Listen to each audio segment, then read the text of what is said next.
नमस्ते। चलिए, आज एक ऐसे सफर पर निकलते हैं जहां हर कदम पर एक नई दुनिया है, एक नया जायका है। हम साथ मिलकर घूमेंगे भारत की रंगीन गलियों में, जहां का खाना, पहनावा और भाषा सच में आपको हैरान कर देगी। अच्छा, भारत क्या खाता है, क्या पहनता है, क्या बोलता है? सुनने में ये सवाल बहुत सीधे लगते हैं, है ना? पर जब बात हिंदुस्तान की हो, तो इनके जवाब किसी खजाने की तरह हैं, और यही जवाब हमें इस देश की रूह तक ले जाएंगे। तो ये रहा हमारी यात्रा का पूरा प्लान।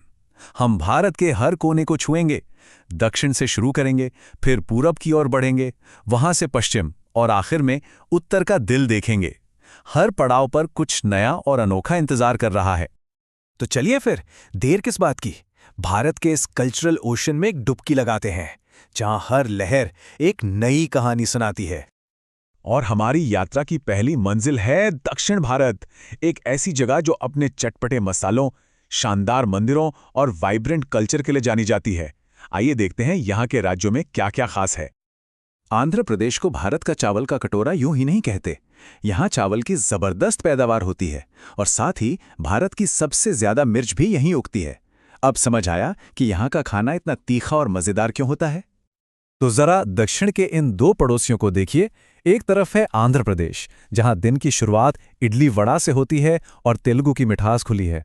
वहीं दूसरी तरफ है कर्नाटक, जहां रागी रोटी की सौंधी खुशबू और कन्नड़ भाषा का गर्व है। और हाँ, यहाँ पुरुष शान से मैसूर पेटा पहनते हैं, जो एक खास तरह की पगड़ी होती है। हमारा दक्षिणी सफर आगे बढ़ता है और हम पहुंचते हैं केरल, जिसे गॉड्स ओन कंट्री भी कहा जाता है। यहाँ नारियल के पेड़ों के बीच अप्पम और फिश करी का स्वाद लाजवाब है, और यहाँ के लोग, मर्द और औरतें दोनों, मुंडू पहनते हैं। इसके पड़ोस में है तमिलनाडु, जहाँ आपको दुनिया की सबसे पुरानी भाषाओं में से एक तमिल सुनने को मिलेगी, और कांचीपुरम साड़ियों की चमक आंखों को चौंधिया देगी। अब चलिए रुक करते हैं पूरब की ओर, जहां ऊंचे ऊंचे पहाड़ और घनी हरियाली के बीच एक बिल्कुल अलग कल्चर सांस लेता है। सच कहूं तो यहाँ का हर राज्य अपने आप में एक अलग दुनिया है। नॉर्थ ईस्ट में आपका स्वागत है।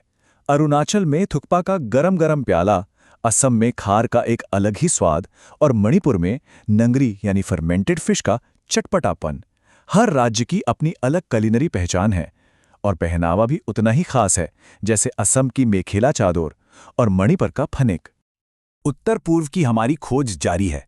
देखिए, मेघालय में जादो जैसे चावल और मीट के पकवान बहुत फेमस हैं। मिजोरम में बाई यानी उबली हुई सब्जियों का एक सादा लेकिन स्वादिष्ट पकवान पसंद किया जाता है। और नागालैंड, जहां कई अलग अलग जनजातियां रहती हैं, वहां तो हर जनजाति का अपना अलग पहनावा है। एक और दिलचस्प बात यह है कि इन तीनों राज्यों में इंग्लिश एक ऑफिशियल लैंग्वेज है, जो इनकी लोकल भाषाओं के साथ साथ चलती है। अब नॉर्थ ईस्ट से थोड़ा नीचे उतरकर पूर्वी गलियारे की ओर बढ़ते हैं। बिहार अपने लिट्टी चोखा के लिए तो पूरे भारत में मशहूर है। झारखंड में मालपुआ और पिठा जैसे मीठे पकवान, और हंडिया नाम की एक लोकल राइस बियर भी मिलती है। और फिर है उड़ीसा, जहां का खाना कम मसालेदार होता है, जैसे खिचड़ी और डालमा। और हाँ, छेना जलेबी जैसी मिठाइयां तो कमाल की हैं। पूरब की हमारी यात्रा इन सीमावर्ती राज्यों के साथ खत्म होती है। हिमालय की गोद में बसे सिक्किम में आपको थुक्पा और मोमोज जैसे तिब्बती खाने का स्वाद मिलेगा। त्रिपुरा में बांस से बने व्यंजन जैसे मुइया अवांद्रू मिलेंगे। और पश्चिम बंगाल, वो तो माछ और भात यानी मछली चावल की धरती है, और मिष्टी दोई के बिना तो बंगाल की बात ही अधूरी है। कमाल है ना, कैसे एक ही रीजन में खान पान और कल्चर इतना बदल जाता है। तो चलिए अपना बैग फिर से पैक कर लीजिए, क्योंकि अब हम जा रहे हैं पश्चिम की ओर। ये वो जमीन है जहां एक तरफ सुनहरा रेगिस्तान है तो दूसरी तरफ नीला समंदर। यहाँ के रंग, यहाँ का संगीत और यहाँ का स्वाद, सब कुछ बिल्कुल निराला है। पश्चिम भारत का खाना, अरे इसके तो दो बिल्कुल अलग अलग चेहरे हैं।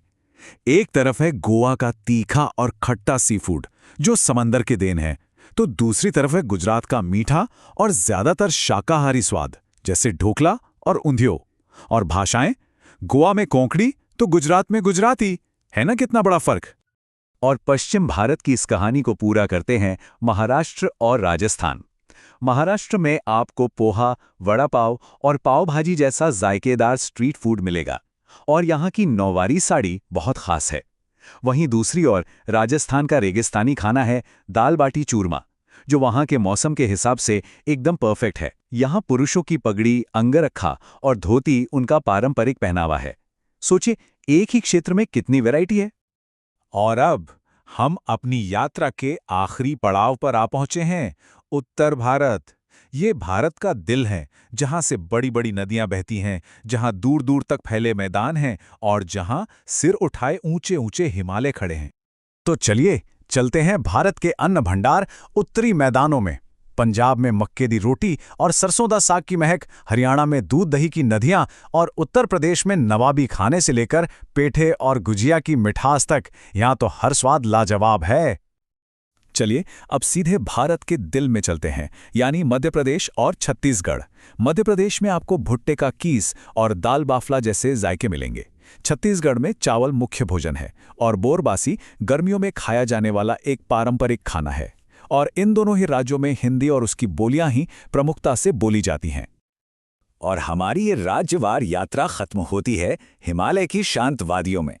हिमाचल प्रदेश में धाम नाम की एक पारंपरिक दावत बहुत फेमस है, जिसमें कई तरह के पकवान एक साथ परोसे जाते हैं। उत्तराखंड का खाना जैसे काफूली और फांडू वहाँ की लोकल दालों और सब्जियों से बनता है।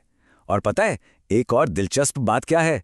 इन दोनों राज्यों में हिंदी के साथ साथ संस्कृत को भी ऑफिशियल लैंग्वेज का दर्जा मिला हुआ है। तो हमारा ये शानदार सफर तो पूरा हो गया। हमने पूरे देश का चक्कर लगाया और देखा कि हर राज्य, हर कोना कितना अलग है। अब वक्त है इस पर थोड़ा